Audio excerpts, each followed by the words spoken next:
दोस्तों सहारा refund portal की तरफ से बहुत ही बड़ी अपडेट निकल के आई है। जिन लोगों ने सहारा रिफंड के लिए ऑनलाइन अप्लाई करा था उनके लिए ये वीडियो बहुत ही इंपॉर्टेंट है।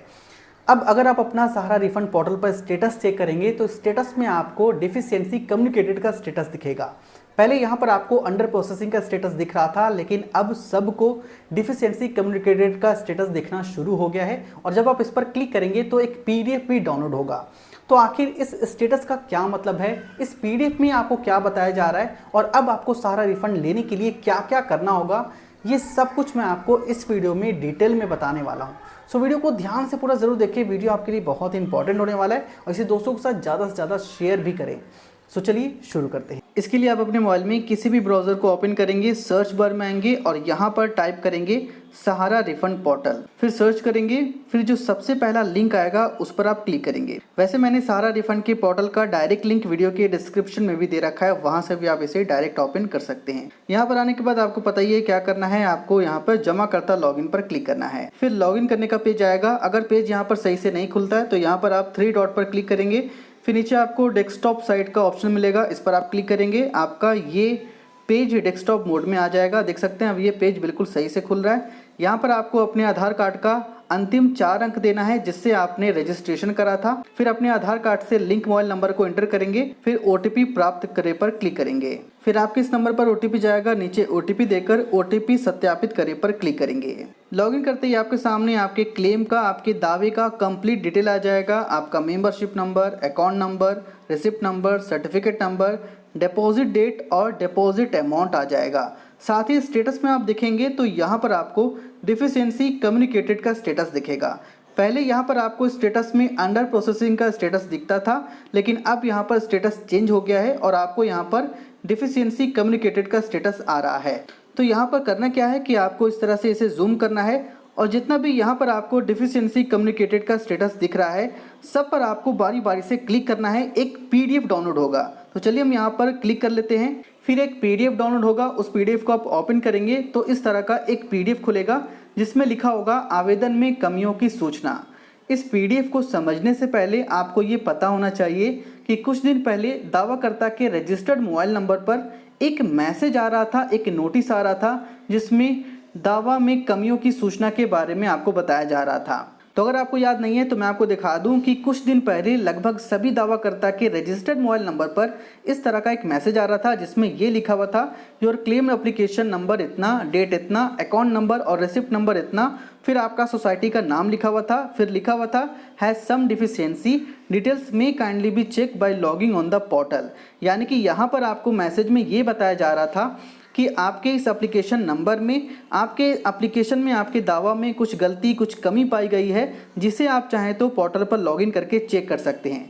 लेकिन उस समय पोर्टल पर लॉगिन करने के बाद डिटेल चेक नहीं कर पा रहे थे।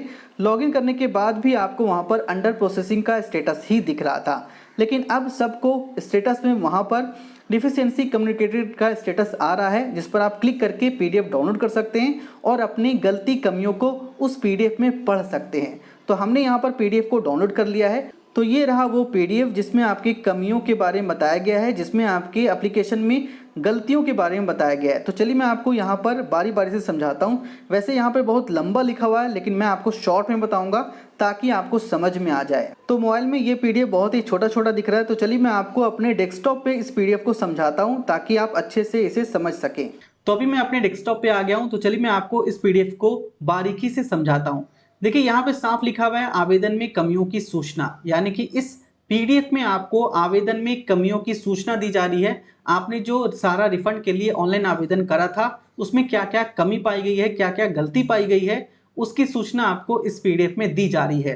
फर्स्ट से सेकंड लाइन में आएंगे तो यहाँ पे जबकि के बाद आपका सोसाइटी का नाम लिखा होगा, जिस सोसाइटी के नाम पर आपने यहाँ पर ऑनलाइन आवेदन करा था। यहाँ पर आपका सदस्यता संख्या, एप्लीकेशन संख्या और यहाँ पर आपको जमाकर्ता का नाम लिखा हुआ मिल जाएगा।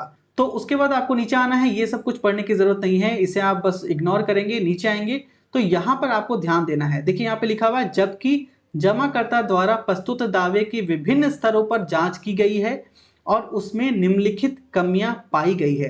तो यहाँ पर आपको ध्यान देना है। नीचे आपको कमी बताई गई है, देख सकते हैं जिस जमाकर्ता का मैंने यहाँ पर पीडीएफ डाउनलोड करा है उसमें ये 2 कमी पाई गई है, जिसके वजह से उनका एप्लीकेशन अभी टेम्पररी रिजेक्ट किया गया है। देखिए यहाँ पे पहला बताया गया है, जमाकर्ता द्वारा समिति में एक से अधिक सदस्यता ली गई है, अतः केवल प्रथम सदस्यता से संबंधित दावे ही संसाधित किए जाएंगे। देखिए यहाँ पे आपको ये बताया जा रहा है कि जमाकर्ता द्वारा सहारा इंडिया में एक से ज्यादा खाता खोले गए हैं, जिससे उनके पास एक से ज्यादा सदस्यता संख्या है, लेकिन यहाँ पर आप इस सहारा रिफंड पोर्टल पर सिर्फ अपने प्रथम सदस्यता यानी कि आपका जो सबसे पहला मेंबरशिप नंबर होगा, जो सबसे पहला खाता आपने सहारा इंडिया में खोला होगा, सिर्फ उसी से जुड़ा ऑनलाइन दावा यहाँ पर आप जमा कर सकते हैं, ऑनलाइन दावा आप यहाँ पे दे सकते हैं। आपने देखा होगा कि कई लोगों ने सहारा रिफंड पोर्टल पर अपने सभी मेंबरशिप नंबर को एक ही साथ जोड़ दिया है और एक ही साथ वो सारा रिफंड लेना चाहते हैं,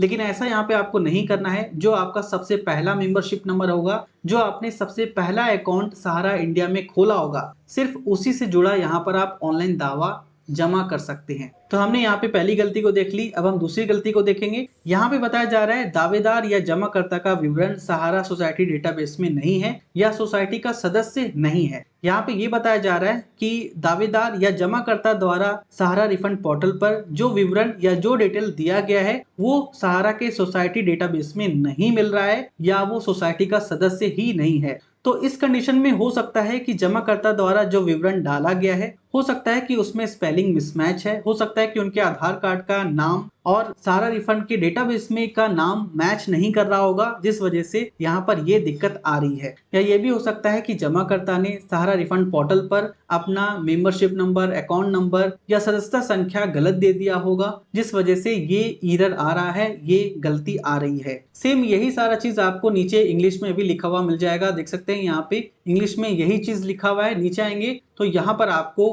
कमी और गलती के बारे में इंग्लिश में बताया जाएगा। फिलहाल इस पीडीएफ में आपको बस इतना बताया जा रहा है कि आपके एप्लीकेशन में क्या क्या कमी रह गई थी, क्या क्या गलती रह गई थी, क्या क्या आपको सुधार करना है। तो पोर्टल पर जल्द ही आपको कुछ ही दिनों में करेक्शन, अपडेट या एडिट करने का ऑप्शन दिया जाएगा, जहां से आप अपने एप्लीकेशन को एडिट कर सकते हैं, दोबारा रीसबमिट कर सकते हैं। तो अभी आपको वेट करना है, जैसी कोई अपडेट आता है तो मैं आपको नेक्स्ट वीडियो में करेक्शन करने का भी बिल्कुल कंप्लीट और लाइव प्रोसेस दिखा दूंगा। सो वीडियो अगर पसंद आई तो इसे लाइक करें, दोस्तों के साथ ज़रूर शेयर करें और नीचे कमेंट करके आप ज़रूर बताएं क्या आपके पास भी इस तरह का स्टेटस आया है या नहीं। और अगर आप इसी तरह का कोई भी ऑनलाइन सर्विस घर बैठे लेना चाहते हैं तो आप इस नंबर पर व्हाट्सअप कर सकते हैं। तो मिलता हूँ मैं आपसे नेक्स्ट वीडियो में।